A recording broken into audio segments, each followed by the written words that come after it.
Alright, hello again YouTube. It's going to be a 2-video day. I'm out here on porch couch drinking my coffee that I just made in the last video. And what I wanted to talk about in this video was an update on the on the Swanson trim speed square. That little speed square that I showed you in the other video. I used it for a couple of things and found they weren't lining up. And they weren't really flush the way they should have been. So I took the, I have a higher end Kinex tri-square with a little lip on it, like a big speed square, but it's a tri-square, so it's like an L shape, and it has a lip built into it. It's a machinist square that I bought because I bought it ages ago because I wanted a really solid 8-inch tri-square, but I wanted it to have a lip on it too. So I bought that one, and it's fantastic. It comes with a little certificate that says it's certified to be square, and I did the line test with it, and it was perfectly square. So I was using the little trim square, and like I said, I was finding out that things really weren't lining up and weren't as square as they should have been. So I held it up against the good one, the Kinex tri-square, and there was like a 1/16 of an inch gap, and it was clearly not square. So I called the Swanson tool company that makes the item, that makes the Swanson trim speed square, and they said, oh, you need to email this woman. And I emailed her, and I sent her pictures of the trim square not being square, and she said, oh, you know, that's fine, we'll get another one right out to you. And they did. It came nice and quick. It came, I think, within 5 days it came. They UPS'd it right to my door, and I didn't have to pay anything. And me being me, because I don't want to, you know, fool me once, you know, you won't fool me again, as W used to say. You know, fool me once, shame on you. Fool me twice, shame on me. So I took, as soon as I get this thing out of the package, I set it up against the Kinex square, and it's not square again. So 2 of these things have been not square. Now, I will say this: the Swanson speed square that I use for construction, for building tool sheds, for building barns, that kind of stuff, I initially checked that with the line test when I first got it, and it was dead on. And I've checked it with the Kinex square, and it's the machinist square, the Kinex machinist square, and it's dead on. So I don't know if this was just a fluke. Maybe there's something at the factory that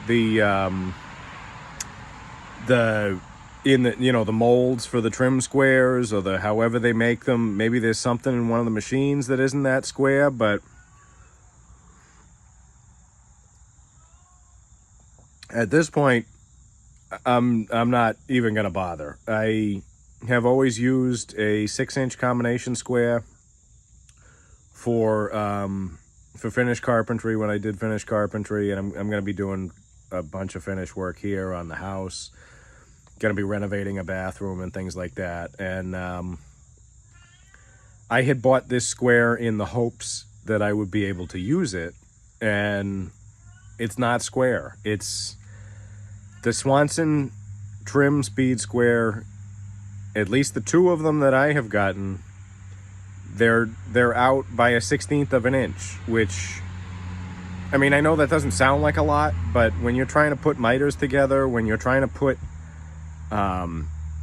different angles together, that little bit of deviation is going to be enough that it opens up. And it's going to be the difference between it looking like someone who has finished carpentry experience, who has worked for a production finish trim place, and someone who's just doing this, at home for their own, saving a few bucks. So I'm going to be going back to using my nice dead-on Igaging 6-inch combination square. And these trim squares, it's going to be a waste of, it was $7 shipping and handling and $10 for the item. So it's going to be a waste of $17, and I'm just going to stick with what works. I'm not going to bother emailing these people again and, send me another one so that I can get a third one that's out of square. It's not... I feel bad because I really like that name. I really like the Swanson name. I love the 7-inch framing, the 7-inch framing one that I use, the framing speed square that I use for building and laying out rafters and stuff like that. I love that. It's honestly my favorite speed square, and I've got a few. And I'm very disappointed in the trim speed square that they offered. It had a lot of cool features. It had a lot of extras to it that kind of made me say, I'll buy that. It has all these extras in addition to being a square. It's not square, so its main function is not something I can use, which it's too bad. But it's it's not like I can't use the 6-inch combination square that I've always used. So if you are considering buying a Swanson trim speed square, I would say don't. And just keep using a decent 6-inch combination square. I'm very happy with the Igaging combination square. I got it off of Amazon a while back. And normally when you get a combination square, you got to go in there and you got to shave down one of the little nubs so it becomes square. All I had to do was clean the entire thing with 3-in-1 oil because it was a little gritty.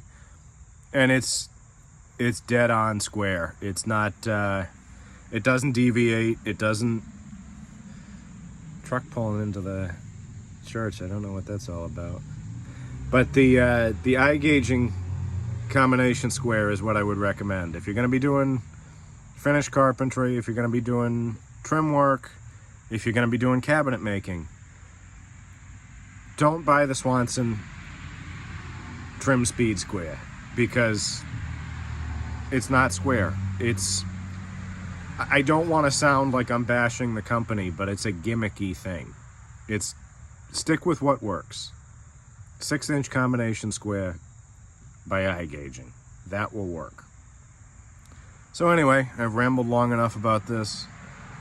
I'm going to enjoy my coffee as I sit in the sun and try to figure out what this guy's doing across the street. And I hope wherever you are, you're comfortable and that God is with you. Thank you.